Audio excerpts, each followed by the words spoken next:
This project was built with less than one 2x4. It cost me about $5 to make, and I think they're gonna be huge sellers this spring. These are eye-catching. People are gonna want them in their backyards. They're gonna want them on their porches, so you should be making them. So to start, we're gonna take our 2x4 scraps over to the miter saw and cut them into 10-inch blocks.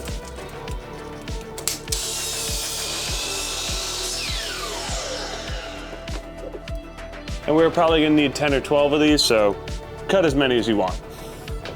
Now we're gonna bring our 10-inch 2x4 cutoffs over to the table saw, and we're gonna go ahead and set the fence 3/4 inches away from the blade. And we are gonna run every single one of these pieces through the table saw as many times as we can and get as many of those 3/4 inch pieces as we can. Now this is a tedious process, but it's a $4 2x4. So if you're not gonna spend the money on the wood, you might as well spend the time.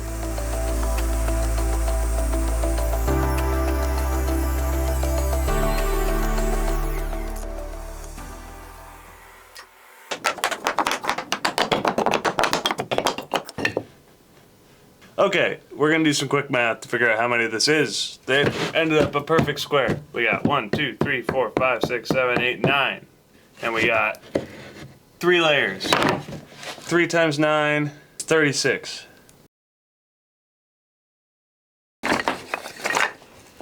We're gonna take these back over to the table saw and we're gonna resaw them to be thinner because I think these are too thick. So follow me over there. Also, I should state that this is Peter's stuff for sure. I'm definitely not doing this the best way that you can, but I need these to be thinner. So we're gonna go for it.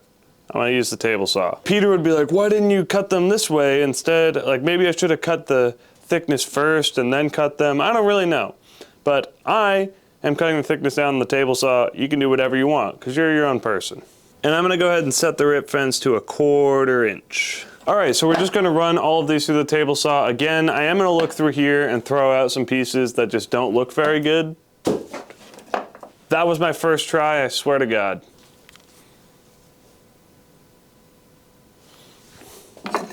Where's my push stick?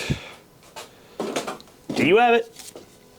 Not this. Oh, you literally do have it. It's under the tripod. Nice. So hopefully by now you've noticed maybe a little bit of better quality. We got a new camera. We're doing a lot of upgrades around the shop. We also have some new lighting, including some overhead lighting for the bench and then just a big light in the back. So I'm hoping that that helps out with the darkness in here. And I am gonna pop in here to bring up the elephant in the room. Half of you probably didn't notice because it's your first time watching the channel. Half of you probably did, but I'm not Peter. We've just been really busy and we've been trying to get videos out, and I figured, you know what? I'm a woodworker. I can film it myself. We do have 3 really cool videos coming out. They are shop tours at some of the biggest shops in New England where Peter and I are located, so stay tuned for those because those are gonna be incredible. We got 46 of them. I'm not gonna do that stacky thing again, you only get one. So just to recap now, we have 46 pieces that are 1.5 inches wide, 1/4 inch thick, and 10 inches long. Now you're gonna lay all your pieces out completely flat and line them all up square to each other because we're gonna make a line down the middle of every single one of them, just to avoid having to measure each one to find the center. You're now gonna take a 3/8 inch drill bit, the same size as your dowel, and you're going to drill in the center of all of your pieces. So this is the last tedious thing we have to do, I think. But let's get to it. The outcome's gonna be really cool.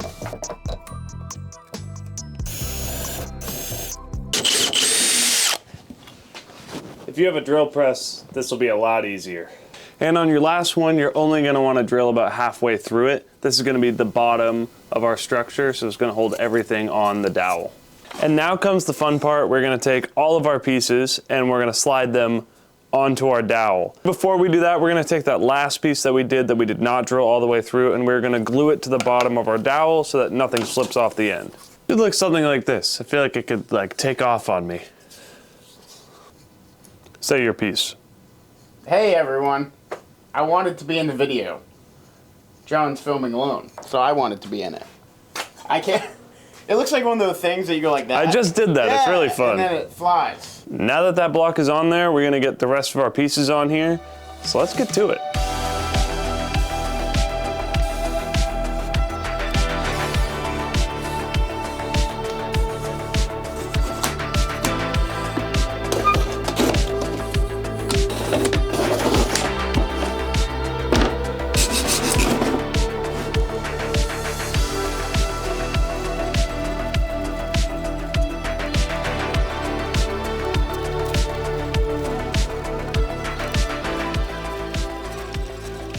And now it should look something like this. And I think, whew, okay. Maybe I got a little overzealous there. We're gonna get Peter's live reaction to how the project is so far. Whoa! Oh, that's sick! Whoa! Careful, the bottom just fell off. That's sick. I want to break it really badly. I don't know why. I just want to take it and smash it on the ground. That's pretty cool. This is like those Christmas trees those people make. Okay, so Peter thinks I should leave it how it is. I'm probably gonna chop it so it's a little like bulbous. I don't know how else to describe it other than that. You let us know down in the comments which version you liked better. All right, despite what Peter thinks, we are gonna go ahead and cut this thing. I don't know exactly how yet, but when I figure it out, I'm gonna come back to you. But in order to do that, we do have to flatten it out again, unfortunately, but don't worry, it'll be back real soon. So I'm gonna start with, once again, finding the center of this, probably on both sides of it. So up here, and then also down here, and make a line. And then where those center marks are that we just made, I'm gonna measure down about a 1/2 inch. And then go ahead and make those lines intersect. Do the same thing on the other end. And then once again, you're gonna find the center on these ends. And out from our center mark that we just made on this side, we're gonna measure 1 inch on each side. Now we're gonna take a big old straight edge and we're gonna make a mark from the center line that we made here to the 2 different center lines that we made here.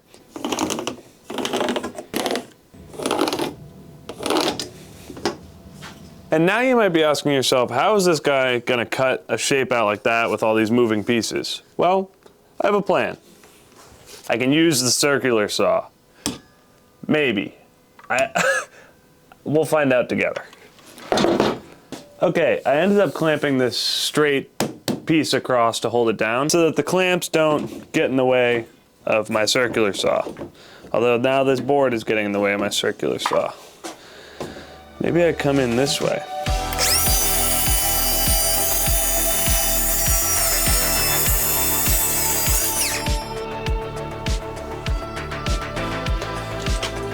Look at that. It worked. Peter didn't think it would work, but it worked.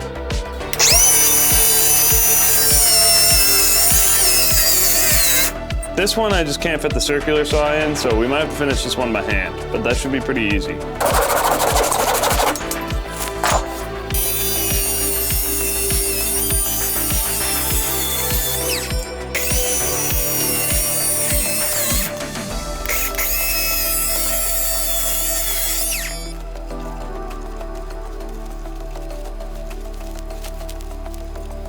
Okay, it looks really cool. I'm not gonna show you yet. I'm gonna sand it to 120 and put a little bit of finish on it, and I'll come back to you when it is hung up. And I'm gonna drill a small hole so that I can clip one of these on there, and then you can change them out. So you could build multiple of these, and they could all be on these clips, and then you can just clip them in and out. So I think that'll work pretty well. And here it is, guys. I have it all hung up. You can see that it can spin freely because of this hook. Only problem is we have no wind in here. Let me fix that. Look at that. Can you guys hear me? If you can hear me, this thing looks pretty freaking cool from here. All right, let's go get it hung up outside and see what it looks like. Okay, maybe not quite yet. Well, that's Vermont in March for you, but thank you guys so much for watching. I hope you've enjoyed this project. I've enjoyed making it. And again, this was made from less than 1 2x4, so your overall cost to build this project is around $5 or so. So I think these are gonna be a great seller this spring. They're eye-catching. People want cool things for their backyard and for their garden, and I think they do great at farmers markets or booth sales or anything like that. So that is gonna do it, guys. Thank you so much for watching. If you want to see more of me, again, let us know in the comments, and we'll see you in the next one.